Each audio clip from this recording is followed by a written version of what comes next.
Okay, game. 20, oh. Game na, ay na, game. Oh, ready na. Ano sabihin ko? Sige na. Paano ba kami nag-meet? Ni Joey? Si Joey. Hindi si Joey. Ito na. Si Chorba. Ano? Kasi before, di pa ako nagkaka-boyfriend. Ano pa? Ay! Nahirap. Parang nag-wish na ako kay God na magkaroon ako ng boyfriend. Parang atat na magka-boyfriend. Pero, one time, nung nag-aaral ako ng college, kasi mataba ako hindi naman ako ligawin. So, nung nasa college na ako, mga bandang sa nursing school na ako, medyo pumapayat-payat na ako. May nagkagusto rin sa akin, pero hindi ko pinapansin. So, masyado akong ignorant sa ligaw. Hindi ko alam, gusto na pala ako ng lalaki. So, na-deadma ko. In short, walang nangyari.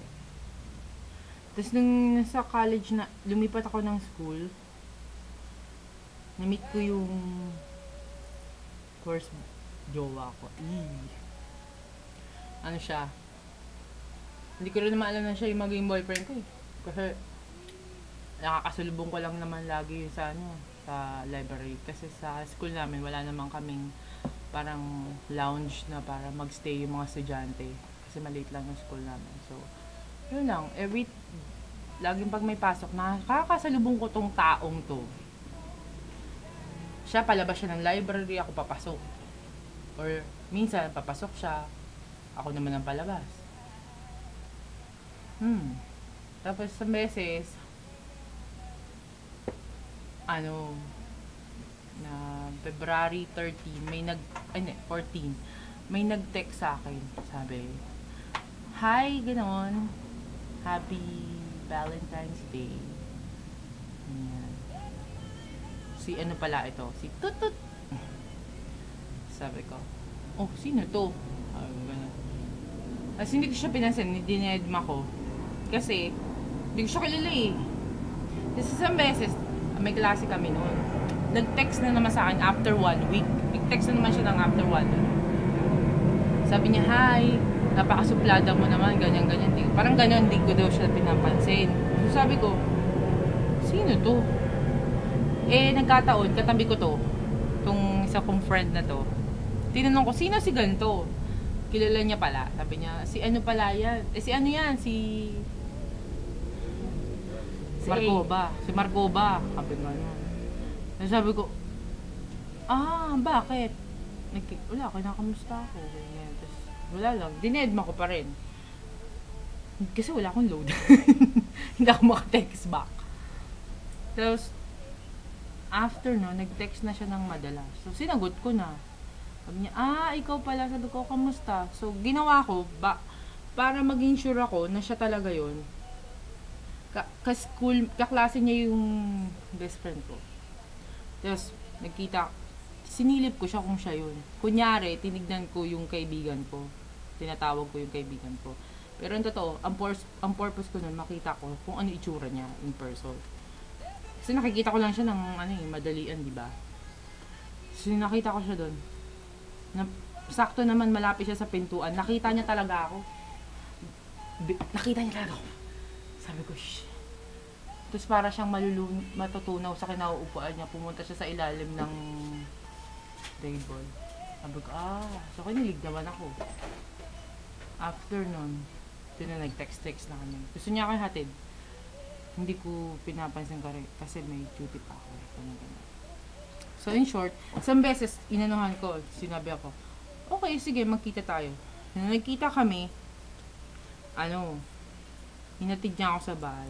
Tinigyan niya ako ng rose na may tinik. Hindi ko alam yung pala ang tinik na itatarak niya sa puso ko. On the way sa bahay, binigyan niya ako ng isang papel. Akala ko love letter, hindi pala. Isa pa lang, poem. Wala letter F, poem. Tapos yun. Hindi ko alam, that day, gusto ko na pala talaga siya. So, sinagot ko siya. Hindi in the same night, pero the next, madaling araw. May 2.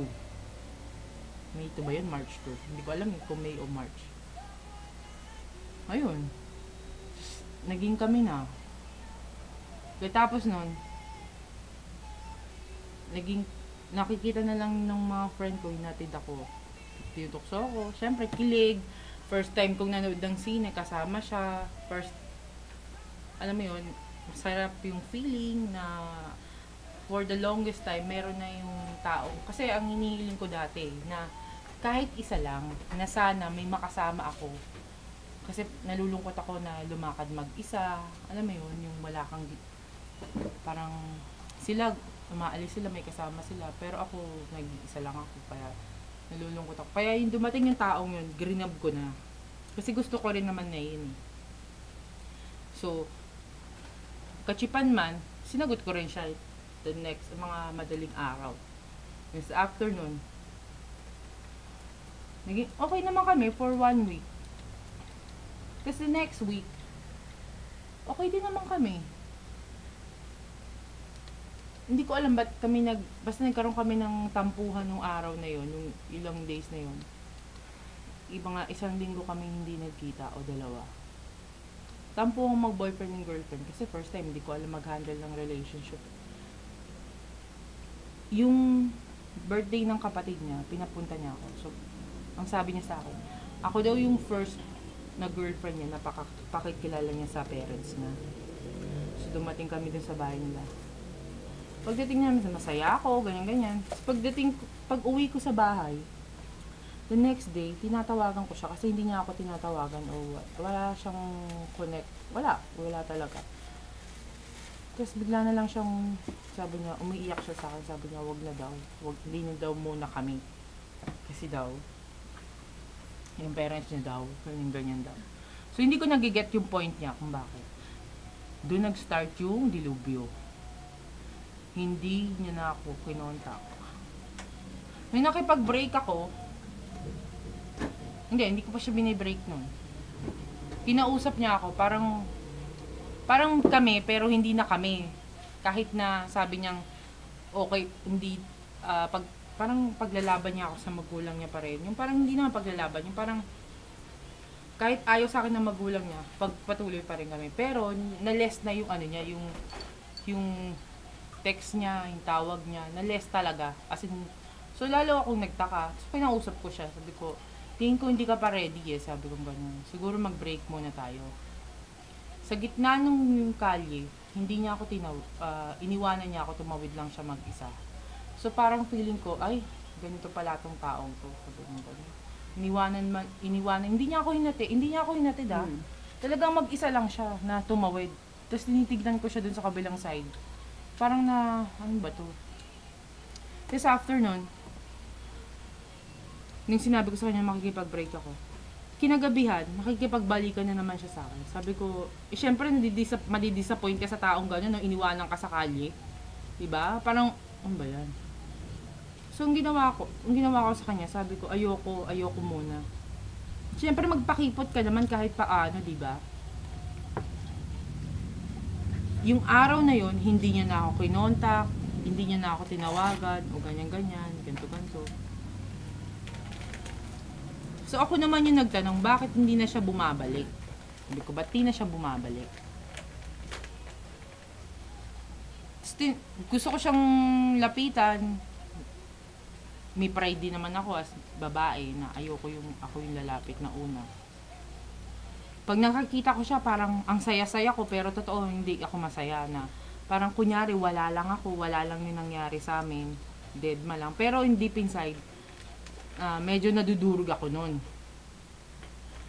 Tapos isang beses, nabalitaan ko na lang, siguro mga ilang months na kaming wala nun. Mga 2 months o 1 month. Nabalitaan ko na may bago na pala siyang girlfriend.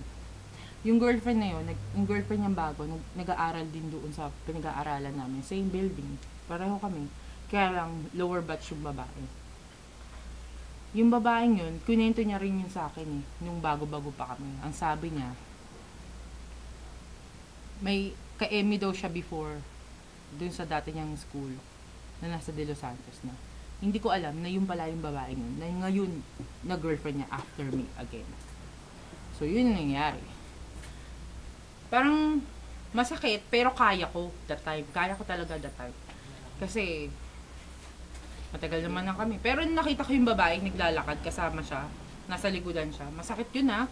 Pumunta ako sa CR talagang, talagang umiiyak ako. Kasi, syempre, first boyfriend ko yun eh, di ba? Masakit yun.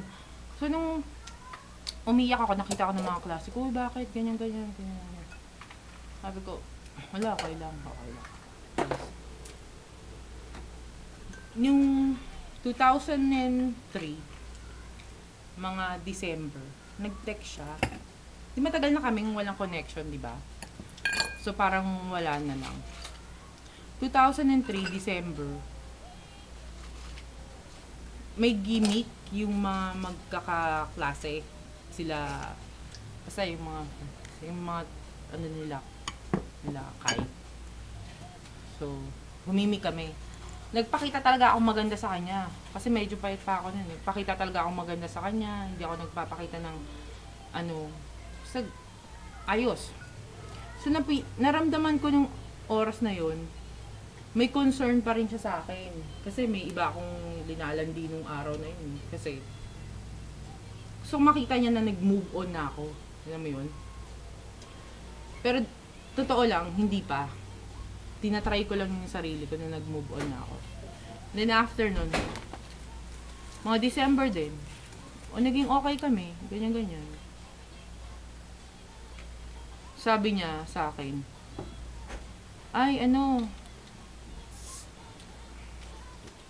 punta ka sa bahay, sa dorm, sabi niya, punta ka sa dorm. Nag-text siya, tapos, para kang binabalikan. 1, 2, may tatanggap mo pa eh. Pangalawa, pangatlo, parang, anong tingin mo na sa akin, di ba? Parang, anong tingin mo na sa akin, bakit mo ako ginaganito? Naging masama ba ako sa'yo? Parang ganun yung feeling ko kasi, naging masama ba ako sa'yo para gawin mo kung parang panakit butas? Gawin mo kung alam mo yun, parang pagkagalit kayo, lalapitan mo ko. Ginulo mo yung buhay ko eh. Alam mo yun, ginulo niya ng ginulo. Ako pa naman yung tipo ng tao, pag ginusto ko yung tao, hindi ibig sabihin, pag ginusto ko yung tao, dire-diretso ko yan, ididiretso ko yan. Eh, hindi pala siya ganun. Ang masakit nun sa akin, kasi inalam ko kung bakit di na ako binalikan noon. Ang sabi daw sa akin, ayaw daw sa akin ng parents. Hindi daw ako gusto ng magulang. Hindi daw ako magusto ng angkan. Sabi ko, bakit? Kasi mataba ako. Sabi ko, so lalong bumaba yung self-esteem ko. Kasi mataba ako. Kaya hindi na ako ginusto. Kasi ganito, ganyan. Yung tingin ko sa sarili ko, wala. Naging parang basura. Ang baba. Kahit sino na lang pumatol sa akin, okay lang, tatanggapin ko nun. Ganun kasakit. Ganun siya kasakit. Ngayon, parang wala na lang sa akin. Kasi, pero kung questionin mo ako before, makikita mo talaga umiyak talaga ako sa harapan niya. Kasi, masyadong basag yung pagkatao ko. Hindi ako, totoo, basag ako. Yung feeling ko, pag kaharap ko pa lang siya, hindi ko alam kung anong iniisip mo. Iniisip ko, ano kayang itingin nito sa akin taong to. Tapos, isang beses pa. Sa sobra kong, imagine mo pumasa yung girlfriend niya sa board exam. Ako hindi. Kinongratulate ko siya. Sabi ko, balita ko pumasa yung girlfriend mo. Ang sagot niya sa akin, nagpapakabuti ako Parang, tanggalin ko na yung mga grudges ko sa katawan. Kinamusta ko siya. Pinati ko, hoy, kamusta na? Yung girlfriend mo, pumasa daw Ang sagot niya sa akin, oo, kasi matalino yun eh. Imagine mo, ganun yung ibibitawan mong salita sa akin. Ako hindi pa kasi ako pumasa sa board exam. Tapos sasabihin mo sa akin, kasi matalino yun eh. Diba parang, masyado mo naman ako yung insulto. Hindi ba sapat na binati ko? Balikan mo naman ako ng maayos. Hindi naman kita binastos eh. Diba? Wala naman akong sinabi sa'yo na pangit, di ba? Yung mga, wala man siya dun sa akin physically, pero yung mga naririnig ko, masakit. Tapos isang beses, nagle-lecture yung teacher ko. Nag-aaral pa kami. May dalawa akong kaklase, ka-close niya. Yung isa kong teacher doon, may pagkabakla kasi, si ano, I don't wanna mention the name. May pagkabakla yun. Sabi ba naman niya, hindi ko alam, kasi nakakainuman din nila yun. Ang sabi, mas masarap kasi yung pinaghirapan mo eh. Tulad ng pag nanliligaw, yung gusto mo yung sinusuyo mong babae, yung hindi yung to get lang. Ako yung dalawang kaibigan niya, nagtinginan, tapos nagtawanan. Yung parang, tapos siya napayuko. Sabi ko, wow, anong tingin talaga nitong taong to sa akin? Diba? Yung parang, yung pagkatao ko bagsak na bagsak. Hindi ko,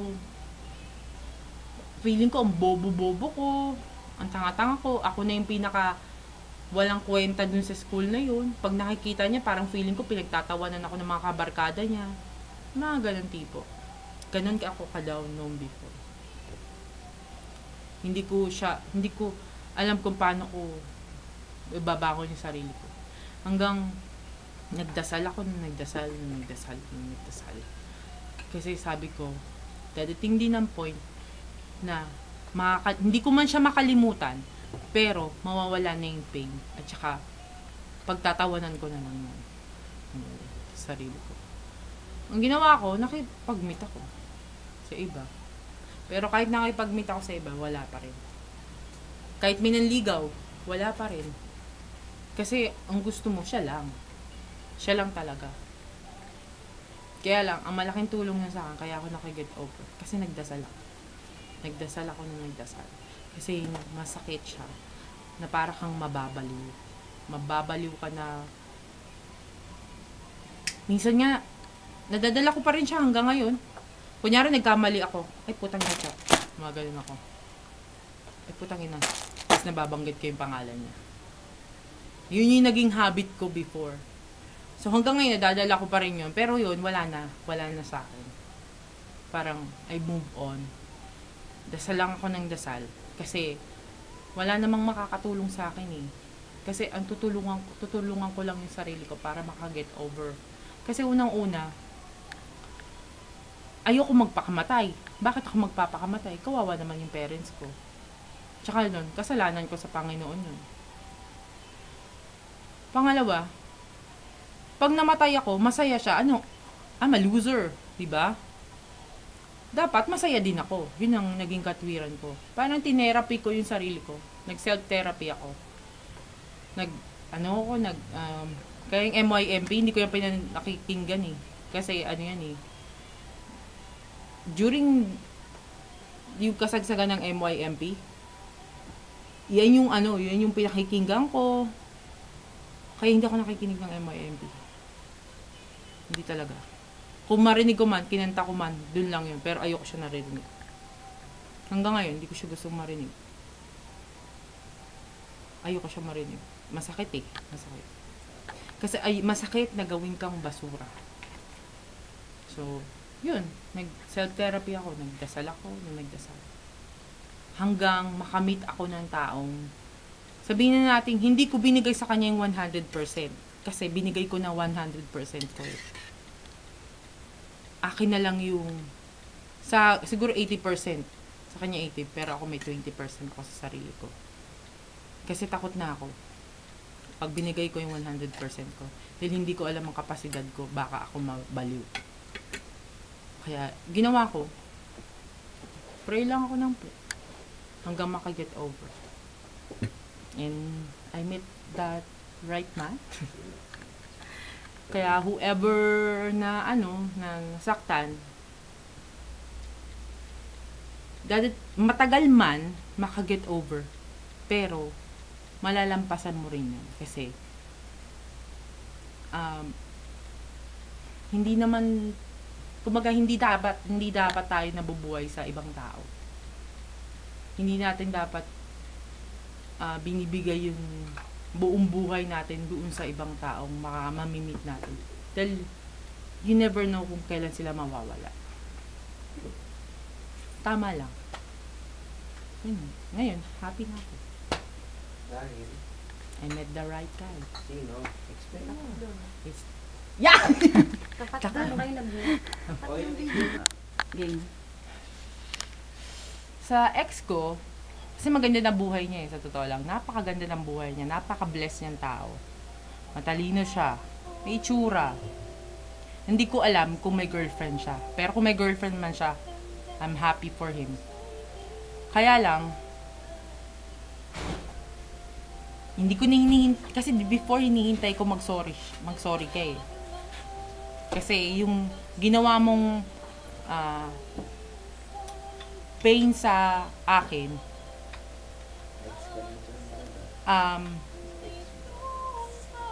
kumbaga, dinurog ako noon ng 5 taon. Na 5 taon na hindi ako makabangon. Oh, naiiyak ako. Hi, I'm Choco and Love Confession.